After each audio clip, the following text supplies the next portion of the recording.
Bam! It's a bow. Thanks.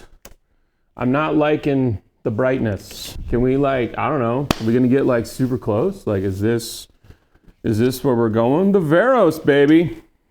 Hit me with it. Yeah. Hi, I'm Nate with Average Jack Archery Pro Shop and Range here in Phillipsburg, PA, and it's new bow launch day, and this is the Veros from Elite Archery, the brand new 32-inch axle-to-axle hunting bow for 2026. So maybe it's just because I'm the average Jack archery guy, but I don't care about bow reviews from the standpoint of how bow reviews are being done today. Because as a shop owner, what I care about for my consumers is that you more understand what bow you like. Because once you find that type of bow for you, that's the kind of review you should be looking for. I can give you numbers out the wazoo. We could put 18 different arrow weights and 7 different draw lengths through a bow. What actually matters is how the bow feels in your hand, how the bow feels on the draw cycle, and the actual physical mass weight of the bow. Those 3 things are things you must touch every single time you pick up your bow. How heavy it is, how the grip feels, and how the draw cycle is. Everything else is completely independent for each person. The draw length, how you like your let off, if your bow can have adjustable let off, we'll get to that in a minute.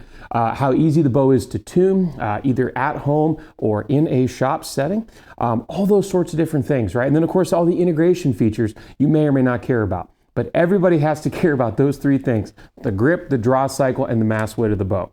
So once those 3 things are decided, and you kind of find something that you actually really like, then you're able to narrow down your choices. So with that disclaimer out of the way, let's talk about the Veros, the new hunting bow, aluminum hunting bow anyway, for Elite Archery for 2026. It's gonna come in all the colors, the solid colors, the camo colors you'd expect from Elite. This looks like an Elite. Okay, I've said this about Elite since I started shooting them in 2016. I've shot them exclusively pretty much since then, that this looks like an Elite. The caging in the riser, the length of the riser, the limb style, the cam style, everything about this is in the trajectory of Elite. You see this on the wall and it looks like an Elite and it feels like an Elite. And that goes back to the Elite grip. And I'm going to talk about grips a lot with bow reviews this year because this is the most underlooked thing. This is how when you pick up a bow, you either like this or you don't. And if you don't like it, you're not going to like the bow. I don't care if you like everything else about it. This is the part you touch. Right?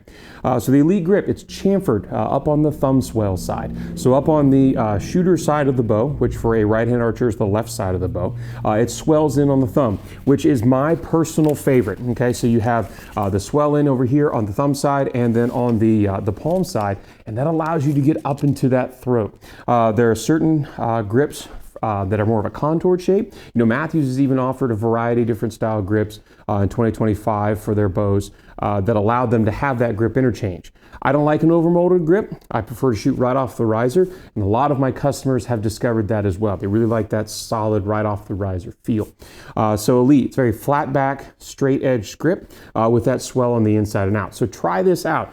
If you are a bear shooter, if you are obviously an Elite shooter, if you're an old time PSE shooter that shot off the riser, and if you are a Bowtech shooter, a lot of people find that they can have similarities between those 4 brands if they shoot those bows based on the grip style. Now, if you're more of a rounded grip type of person or you like a lot of contour in your grip, this may or may not be the grip for you, but you won't know that until you try it. Okay, so don't just take reviews words for it. Give the grip an actual try and see if it floats your bow. In terms of the physical mass weight of the bow, we'll get to draw cycle in a minute. Mass weight of the bow reported at 4.55 pounds. Now, everybody always seems to underinflate their weight rating on their bows. 4.5 pounds for an Elite makes sense in a 32-inch axle-to-axle category. I took out the limb dampeners and this little wang dang here on the front, and I got 4.6 pounds on the button. Nothing else on it, just the strings, the cams, and the modules. That's what you need to shoot this bow. Okay, so 4.6 to 4.55, give them thumbs up. I put all the rubber back on, 4.8. So I find that is the case with everybody's bows. So about that 4.5, let's just call it a 4.6, 4.7 pound bow. This feels like an Elite. This feels like that stable platform you would expect from Elite. Elite makes heavier bows. Like let's just not kid ourselves here. Elite makes heavier bows. Bowtech's known for making heavier bows. They specialize more in the target world. They make a variety of different longer axle-to-axle bows to suit a variety of different people in that hybrid style, that 3D indoor, as well as hunting bow, but then also a lot of target bow offerings as well. And so the stability of a bow, the balance of a bow, right out of the package, that's just a thumb, okay? So this is what Elite is known for. And to get that though, you can't have a super top heavy lightweight bow. So in order to get that, you're kind of in the upper echelon of weight for most companies. So again, something for you to try out at your local Elite dealer. Third thing, draw cycle on this bow. I need an arrow. This builds off of the SP2, SPX cam. I can't remember which came first, chicken and the egg there, which is basically the same size cam as the Ethos, which we'll talk about in a second, as well as the Exalt LD. So it's a much larger cam, it's a faster cam, but you're allowed to get a smoother draw cycle out of a big dinner plate because it's a lot easier to throw the string faster when you have a big cam than a little one. We saw it with the artists and crew last year. Again, more to come on that in a second. With the interior yokes, so we've gone away with limb stops, but we still have 1/8 inch draw length adjustments. We have 70 to 90% let off right there on the cam. We have lost the options of limb stop, which we lost last year with the artist. You now have the micro tune splitter here, which is allowing you to keep your bow in time with just a couple turns of an Allen key. We saw that on the Victra get launched, the target bow, back in August of this year, 2025. So it's obviously going to make its way over to the hunting bows, and I expect it to be on all the bows moving forward here from Elite. Going back to the draw cycle, that's the whole reason why I grabbed an arrow in the first place. You can do a performance mod or a smooth mod. The bow is going to come stock with the performance mod, but you can go right to the smooth mod. It's going to run about 90 to 100 bucks as an additional cost to do that if you would like. Although I will say, and I'm going to draw this right here, this is inarguably the smoothest drawing. That's at 90% as well. That is the smoothest drawing. Let's see if I can lay this down. Oh my. Oh boy. Oh my gosh. I haven't shot a 90% let off bow in quite some time. I felt like I was shooting the bow in order to let that down. That's the smoothest drawing performance mod I have felt from Elite, quite possibly ever. When the Omnia came out, that was a couple years ago, when the Omnia came out, it was not great. I did not like the Omnia's performance mod draw. The Ethos was better, the Exalt LD was better. This is by far the best. This is 2970 at 90%, and that is by far. I don't like the 90% feel. I'm gonna shoot this in this target here. I don't like the 90% on it. I would much rather shoot it like 80, maybe 85. But that is inarguably the smoothest performance mod feel that I have felt from Elite since they started doing this system. The reason why I make a big deal about the performance mod being as smooth as it is that there have been a number of people the past couple of years that have bought Elites from my store that have gone almost immediately to the smooth mod. Because the performance mod usually had a massive hump at the back end there before it drops into the valley.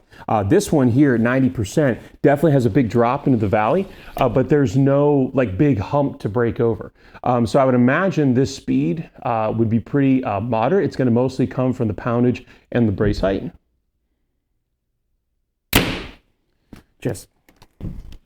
I expect a flagship bow to not have vibration, period.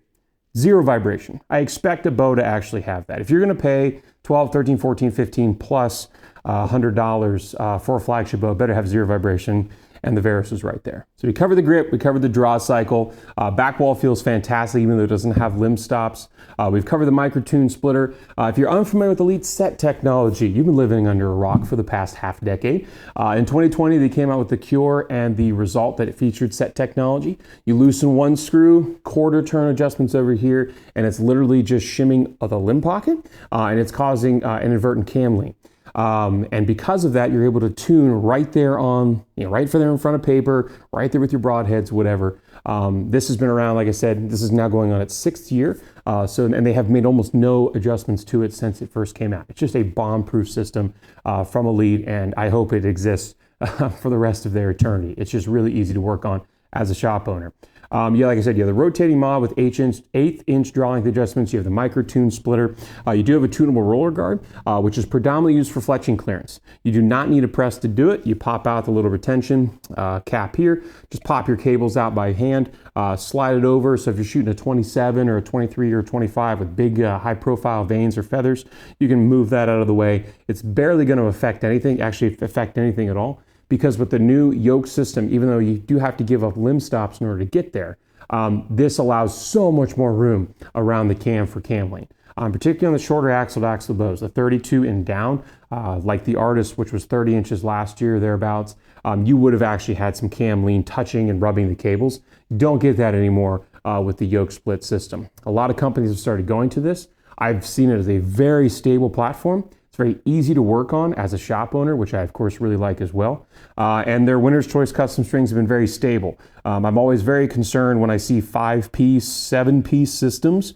I think back to like the old Prime days of 7-piece systems, and how much stretch you're gonna get. Because if one side stretches, then the whole thing goes out of whack, and you got 5 pieces. That has not been the case with any of the 5-piece set bows that we sold last year. And then I got the Victra that I shot all through the ASA Classic season there in August into early September. And I've had 0 issues with that as well. So I expect that to maintain the same integrity here with the Veros. I just have to draw this bow again. This just everything about that. So like I said, it's 2970, you know, I'm about a 31 and a half. 31 and a half inch draw length. Be a lot quieter if I wasn't shooting the side of that bag target at like 6 feet. But I'm very impressed with this. Like I said, the Omnia, when they first came out with this idea of performance and smooth mod, really was not my favorite. And then it has gotten gradually better. The Exalt LD that I shot the past year and change now has been really nice, but this is even better. I really do like that. I don't think anybody's going to be like, wow, I need to move to the smooth mod immediately, which is nice because it's a priced upgrade. It doesn't come for free. But everything about this bow is just, it's driving. Elite is continuing to make strides in the right direction. Again, 3 things that matter: this grip, the draw cycle, how it anchors for you with that string angle, and the physical mass weight of the bow. Head out to your local Elite dealer. Check out not only the Veros, but all the other 2026 offerings, as well as any holdover stock they might have had that you've never tried before from 2025. The Exalt 35, the LD, the Carbon Eon, even the Terrain, you know, like the $750 bow. I think it's a huge sleeper bow. But head down to your local Elite dealer and check them out for yourself and see if they're right for you. So that's the Veros for 2026 for Elite Archery. If you're interested in this or any of the Elite offerings, feel free to check us out at 21 North Front Street in Phillipsburg, PA. You can always check our stock, even though we can't sell the Elites online, but you can always check our stock at averagejagarchery.com. The things we can sell there: orders $99 and up, get free shipping to anywhere in the lower 48. We can definitely ship out all your arrows, releases, broadheads, slided nocks, rests, stabilizers, whatever you name it. We have it for you down there at averagejagarchery.com. If you're interested in coming out and checking all the brands that we have here at the store, again, 21 North Front Street in Phillipsburg, PA. And I hope you're able to get outside, enjoy the sport of archery hunting if you so choose, and particularly during this cold front. Definitely enjoy God's beautiful creation, and we'll get to see you next time.